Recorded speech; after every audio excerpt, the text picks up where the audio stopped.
Ini adalah planar legit, beneran planar, bukan planar-planaran termurah yang lu bisa dapatkan di market saat ini. Jadi halo dan selamat datang di Aftersound Review, dan ini adalah review gue untuk 7Hz Salnodes Dioko. Sebelumnya thank you dulu untuk Surya Audio Store yang udah mengirimkan gue sampel review unit ini untuk di review. Dan kalau misal kalian tertarik membeli, bisa cek aja di link di description di bawah.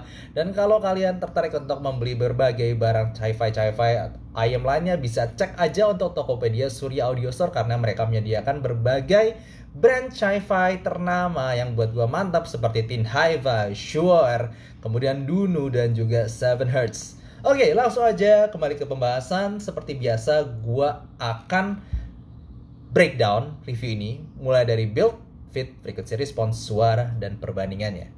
Buildnya sendiri buat gue unik banget. Di bagian depannya ini yang bagian kayaknya akrilik sih, resin akrilik. Kalau misalnya tinggal dikasih cincin gitu, udah jadi batu akik coy. Ini aneh banget. Bentuknya pertama kali gue liat ayam lonjong seperti ini. Lalu warnanya juga kayak apa ya, pearly begitu loh, tuh ada cembung ditambah dengan warna dalamnya tuh seperti ungu atau sedikit biru-biruan, mungkin ungu lah kebanyakan. Tapi yang jelas ini buat gue unik banget faceplate-nya, dan bagian dalamnya pun juga unik. Dia agak lonjong dan besar seperti ini dengan sedikit vent hole di bagian atas. Untuk nozzle-nya sendiri mengingatkan memang sama 7Hz Timeless ataupun 7Hz Salnode Zero, serupa. Dan dia menggunakan dual pin connector. Dan kabelnya sendiri bagian bawahnya adalah twisted, sementara bagian atasnya braided. Bagian bawahnya lagi braided seperti ini. Overall kabelnya cukup tebal, tapi untungnya cukup fleksibel dan gue nggak ngerasa mikrofonik atau aneh-aneh gimana. Untuk fittingnya, buat kalian yang mungkin punya kuping kecil, mungkin sedikit harus hati-hati, karena gue sendiri memang punya kuping kecil. Dan kalau kalian lihat gue pakainya, tuh lihat ya. Jelas dia termasuk salah satu ayam yang gue bilang lumayan besar dan lumayan mencolok di luar begini. Dan karena bagian dalamnya ini memang agak besar bagian sini nih, gue nggak terlalu bisa masuk banget ke kuping gue.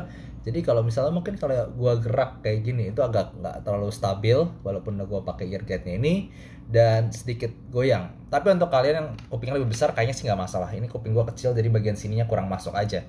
Anyway, hati-hati aja untuk kalian mungkin kupingnya kecil kayak gue. Langsung aja ke pembahasan frequency response. Buat gue dia jelas punya frequency response yang cukup seperti U-shape, kayak bentuk U begitu, dimana penekanan untuk frekuensinya lebih ada ke bagian sub bass, itu pun sedikit ya, nggak banyak dus gede gitu. Sub bassnya lumayan ada elevasi, ditambah dengan treble area di 8 kHz dan kemudian di 15 kHz sana. Jadi memang sensasi yang berasa gue rasa adalah sub bass yang lumayan maju ditambah dengan treble yang maju, sementara vokalnya mid range-nya sebenarnya cukup balance, tapi dibandingin dua frekuensi tadi terasa sedikit lebih mundur. Oke, langsung aja gue bahas untuk bassnya. Kalau kita ngomong secara kualitas, kecepatan bass, tightnya dia, dalamnya, itu sebenarnya lu langsung dapetin di 7Hz Salnodes Dioko ini. Kualitas bass yang tight, cepet, fokus, dan bisa sampai nada dalam, itu langsung lu dapetin di sini. Tapi jelas bukan buat kalian yang basshead, karena ini bassnya buat gue kurang kepuk. Untuk kalian yang pingin dengar kayak koplo gitu, lalu pop, lalu hip hop, lalu yang EDM gitu. Tapi at least kalau buat gue pribadi, gue yang penting gue dapetin ketukan sub bass, gebukan sub bassnya itu dek, dalamnya itu dapet. Cuman dia memang nggak buk, cuman dek, dalamnya itu tightnya tuh dapet, tetap bisa gue dapetin sensasi funnya. Cuman untuk kalian yang mungkin pingin bass gede, tebel, nampol gitu, lu nggak dapet di sini. Anyway, kalau misalnya dipakein lagu rock itu juga cukup bisa. Dia bisa punya tightness dan speed bass yang cukup bagus. Jadi kalian bisa pakai bermacam lagu di sini dan bassnya tetap bakal bisa ngejar. Nah, untuk bagian mid range-nya sendiri sebenarnya itu cukup balance. Upper mid range, lower mid range-nya itu nggak terlalu ada frekuensi yang terlalu maju atau terlalu mundur. Jadi sebenarnya dengan vokal cewek, vokal cowok itu ya, porsinya cukup balance. Yang memang agak kurang buat gue lebih ke positioning. Dia vokalnya memang nggak bisa bohong, agak mundur dibandingin sub bass dan treble tadi. Jadi mungkin kalau kalian suka lagu-lagu vokalan yang pengen solo vokal gitu, walaupun sebenarnya vokalnya clear, vokalnya jelas banget, tipikal planar, clarity-nya bagus, pengucapan kata-katanya jelas banget. Cuman positioning aja, posisi vokalnya nggak terlalu maju kalau buat kalian yang suka vokal.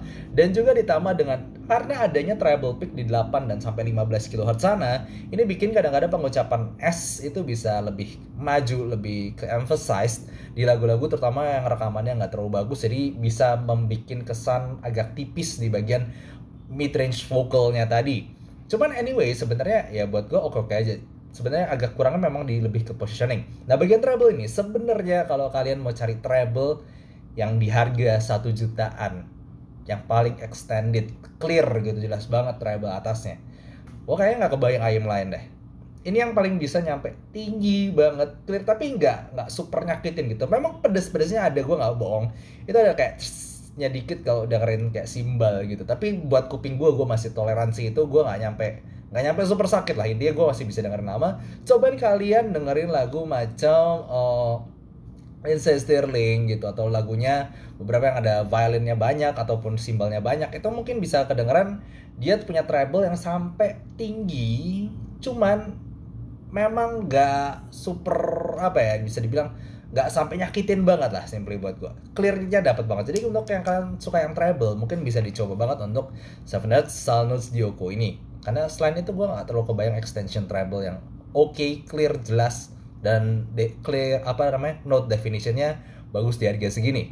Oke, jadi kesimpulannya langsung aja buat gue tonalnya dulu. Tonalnya ini tidak buat semua orang, apalagi kalau kalian yang bass head gitu, pengen bass yang nampol banget, no, nggak bisa dapetin di sini.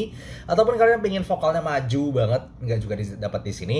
Tapi di sini kalau kalian mau dengerin frekuensi yang paling lengkap di harga 1 jutaan, kayaknya gue ngerasa ini paling lengkap.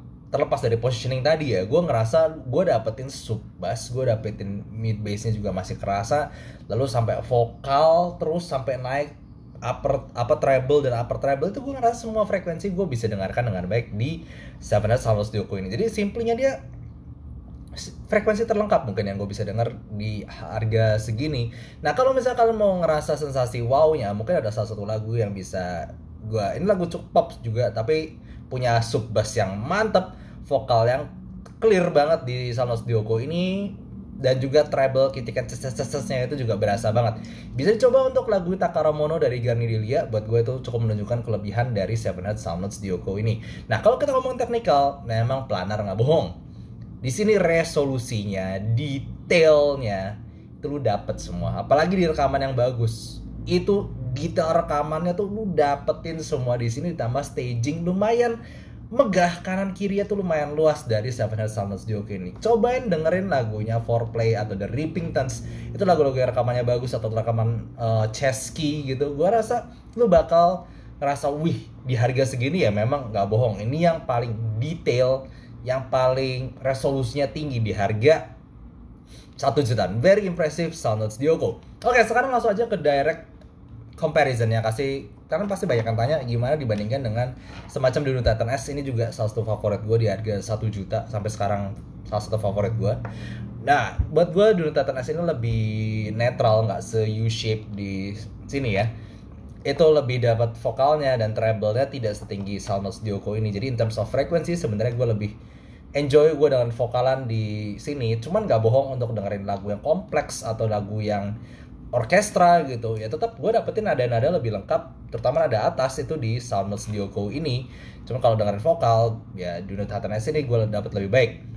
Dan juga secara teknikal buat gue ini udah kayak apa ya, udah kayak beda level gitu, udah jelas. Gue jelas banget dengerin kayak lagu Takara Mono dari Garnidelia tadi, atau gue dengerin lagu dari Foreplay atau The Rippingtons, itu jelas banget rekamannya yang bagus. Itu Salnotes Dioko ini punya detail, resolusi lebih baik, semuanya tuh nada-nada itu lebih jelas, pengucapan vokal lebih jelas. Apa yang sebenarnya sebelumnya gue nggak terlalu kedengaran di treble-nya di Dino Titan S, di Dioko ini jelas lebih bisa terdengar.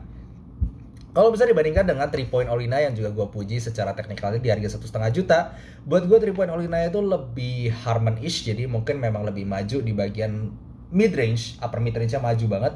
Kalau buat gue sih sebenarnya agak terlalu maju ya dia, jadi agak shouty untuk beberapa lagu. Cuman memang lebih maju jelas dibandingkan si Salnotes Dioko ini. Dua-duanya juga sebenarnya bagus di bagian teknikal. Cuman kalau dengerin 3 Point Olina buat gue lebih 3D, ditambah dengan imaging lebih baik. Cuman detail layeringnya bukan separasi, lebih ke resolusinya itu buat gue lebih berasa ada di Soundless Dioko ini, terutama di 3.0 sendiri kan treble ujungnya tuh masih rolled off. Nah, treble ujungnya itu gue masih lebih dapetin di Soundless Dioko ini. Oke, nyampe pada kesimpulan, buat gue memang secara tonal ini tidak bisa memuaskan semua orang gue rasa, karena toh kalau gue yakin masih banyak yang base head juga di harga 1 jutaan ini. Lu pengen yang ngebass banget atau bahkan mungkin lu pengen vokalan banget gitu, lu nggak dapetin itu di Soundless Dioko. Cuman kalau misal lu dengerin macam maybe lagu yang rekamannya bagus banget, yang dia lengkap, bahkan kalau ada yang lagu pop pun asal rekamannya bagus ya sangat oke di Soundless Dioko. Sekali lagi contohnya kayak Gardelia, gue cukup amazed itu dari dengerin di Soundless Dioko tadi. Dan juga kalau kalian mau dengerin yang frekuensi terlengkap dengan detail terbaik di harga segini, gue ngerasa Soundless Dioko ini adalah jawabannya. Oke, overall gue langsung aja kasih tonal ranking segini, dan ranking untuk technicalnya segini ya. Memang buat video ini ayamnya simply really good in technical level, dan overall rankingnya adalah segini. Dan seperti biasa gue bisa berubah-ubah, bisa naik turun tergantung dengan kemajuan teknologi atau perubahan dari benchmark gue di dalam ranking. Jadi kalau kalian tertarik melihat itu, bisa lihat di description di bawah untuk rank list gue. Dan itu aja. Kalau kalian ada pertanyaan silahkan tulis di komen di bawah, ataupun mengikuti dengan live question and answer gue untuk hari Minggu kalau gue kuat ya. Itu biasa gue adakan jam 9 atau jam setengah 10 malam. Jadi gitu aja, see you next time, thank you for watching, bye bye.